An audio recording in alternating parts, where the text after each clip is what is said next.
Hi, my name is Dan, and I'm the owner of Kitsap CrossFit, and I want to welcome you to your nutrition challenge. What I want to do is spend a few minutes going over the Healthy Steps Nutrition meal plan that you've been emailed.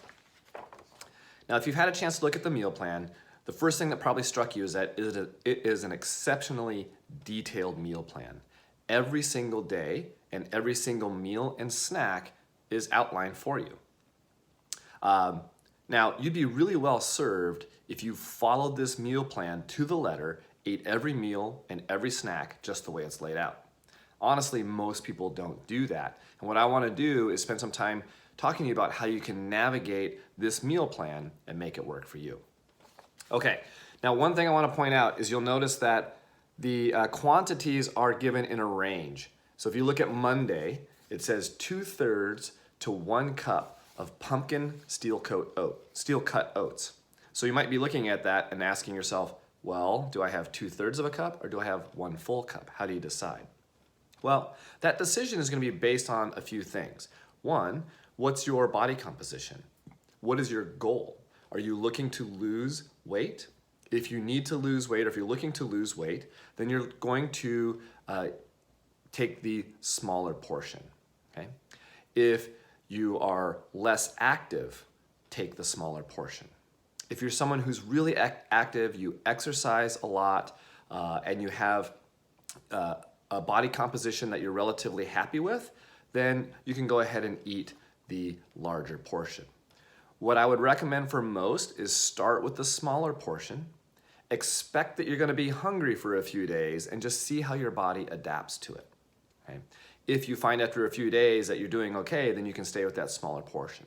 If after a few days you really find that your energy levels are low, you're constantly thinking about food and can't focus, then maybe go up a little bit. But instead of going from 2/3 of a cup straight to 1 cup, find something in the middle. Maybe go to 3/4 of a cup or something like that. Okay, so that's the way you can navigate the different portion sizes that are on here.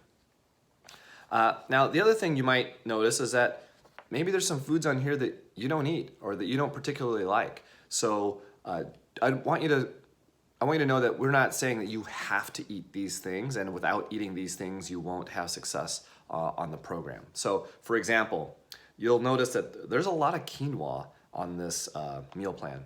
I don't eat quinoa. I don't like it. So I'm not going to force myself to eat it, so I just make substitutions. Now, when I make a substitution, what I try to do is I make sure that if I'm substituting a breakfast item, I'm going to substitute it with another breakfast item, okay? If I'm substituting a lunch or dinner item, then I'm going to substitute it with another lunch or dinner item, and that makes sure that I get a fair swap, right? It's kind of like an apples to apples swap versus an apples to oranges swap, if you understand what I mean there, okay? But feel free to look through the meal plan, identify those things that you are likely to eat and likely to enjoy eating, and create your own week of meals that way. Instead of feeling like on Monday you have to have oatmeal, on Tuesday you have to have another serving of oatmeal, and on Wednesday you have to have the yogurt. If you're someone who doesn't like yogurt or dairy doesn't agree with you, then substitute it, right? On Thursday, it's egg muffins. So for me, I would likely have egg muffins more days throughout the week than I am likely to have oatmeal or the yogurt. It's just my own personal choice, but if I'm making a 1-for-1 swap, if I'm taking one breakfast day and substituting for another breakfast day, then I know that I'm doing fairly well. You'll also note that at the end of each week, there's a shopping list. So we really try to make this as simple as possible and say, hey, here are the meals that you should eat, and here's what you need to buy at the store so that you can make all of these meals. So we try to keep it as simple as possible. I sent out an email earlier about meal prepping. The nice thing about this meal plan is, and having that shopping list, is you can look ahead, see what you need to get, and then dedicate a couple of hours on a Sunday afternoon or whenever and prep your meals for the week. Pick the ones that you want to eat that week, make 3 or 4 servings of each, put them in the fridge, and then it makes it super simple to grab your lunch, grab your breakfast, or even your dinner for the week, and it makes it a little bit less work. It's a little bit more work on Sunday, but less work throughout the week. So again, the idea of this meal plan is to make it work for you. Don't force yourself to eat something that you don't like. I would encourage you maybe to try something that you wouldn't have tried before. If there's something on here and you're like, I've never had that before, I'd encourage you to try it. You never know, you might discover something new that you like. But this should not be torture. This should not be something where you feel like you're depriving yourself. It should be something that feels sustainable. So again, I recommend starting with the smaller serving and then work your way up if you're finding that smaller serving isn't working for you. Now, having said that, if your goal is to lose weight, you should expect to be hungry at times. You should expect to be not really full. You should never feel overfull or stuffed, right? In order to lose weight, we do need to reduce caloric intake a little bit. And the goal of this plan is to reduce that caloric intake, but make sure that you're getting an adequate amount of carbohydrates, proteins, and fats.